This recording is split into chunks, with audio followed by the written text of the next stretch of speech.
A national movement to bring awareness to the recent firings of government employees is on display in Pensacola. Graffiti Bridge, painted over the weekend in support of employees terminated at Gulf Island's National Seashore. WKRG News 5's Alexa Daly talked with one former employee impacted by the cuts.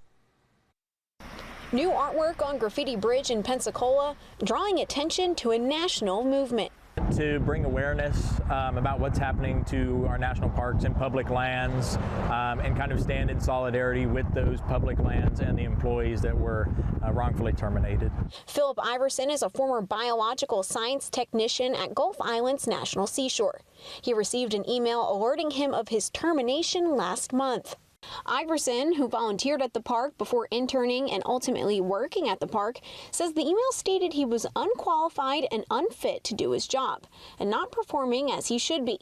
He says his employee assessments said otherwise. It's really just kind of a kick in the gut. After working all this time, doing everything that I was told was the right thing. Iverson is one of about 1,000 National Park Service employees terminated as part of the Trump administration's effort to cut federal spending.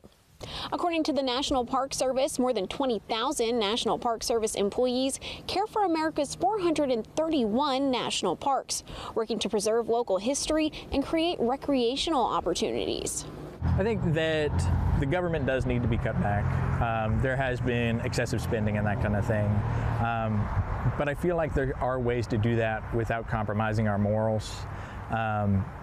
And especially compromising something like the national parks and public lands. As part of the art on Graffiti Bridge, signs are painted asking for people to speak out and to donate to the National Parks Conservation Association.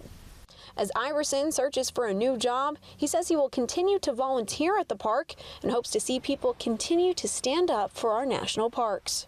And I hope that people go out to the parks this summer. I really do. I hope that they go out and support the rangers that are still there, and support these natural, historic, and cultural resources that we have, because they're so important to what it is to be an American.